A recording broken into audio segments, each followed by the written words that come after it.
Rob Anderson, Clean Power Wash, Salisbury, Maryland. Want to talk about roof cleaning and deck cleaning.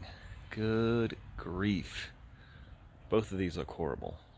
The front roof looks phenomenal. And that's the difference between a north and a south facing roof.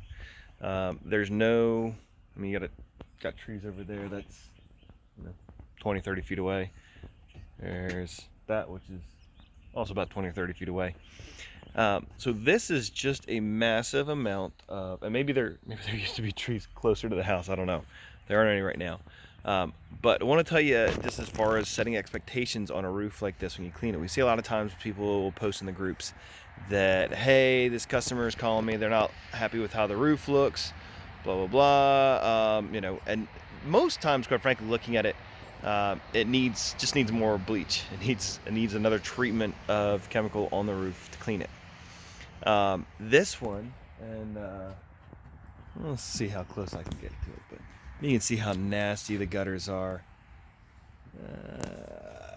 Let's get you up there. But that gunk on there, when you finish cleaning this whole back roof is going to be white. You're going to see the dead moss and whatnot on it, and this gunk, and it's basically going to be plastered on like glue. So you have to let a customer know, like, hey, normally when we clean a roof, streaks are gone right away, the moss falls off pretty quickly, and also especially because of the time of year, right now this stuff, it's not coming off for a while. We'd have to literally power wash it to get all that junk off, and we're not doing that.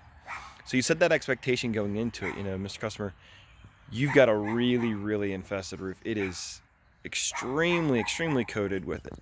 Again, we'll kill it all that day. But it needs to actually be given time, and more time than what we see on most other roofs, to become completely clean.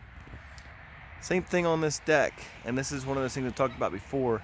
There's no way that we're going to clean that roof without cleaning the deck, or at least without the customer accepting the fact that this deck, if it gets even a 0.5% mix on it, is going to clean up in those spots.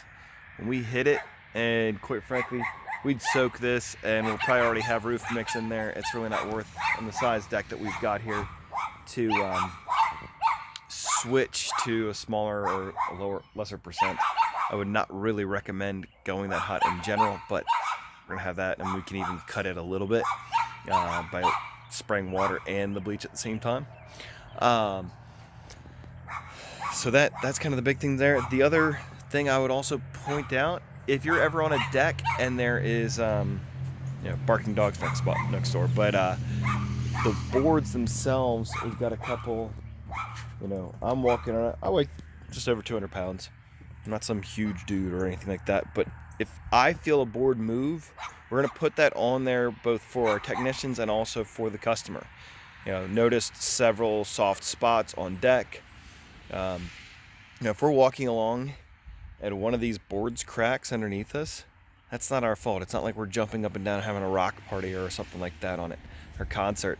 So just making sure that's just documented on there. It's real basic. I've seen some guys where they're like, oh, well, the customer expected me to replace the bottom step. If it breaks while you're cleaning it, without you straight up destroying it with a red tip, that's faulty materials. That's not our fault. And you just want to just document it. That way people will be pretty chill about it at that point. So, and we have had, again, boards break before, and then we just went ahead and we threw something over top of it. So that way it wasn't a safety hazard for the customer until they got it fixed. And it's beyond our business to be able to replace those boards. So we let other companies do that. So have a great day.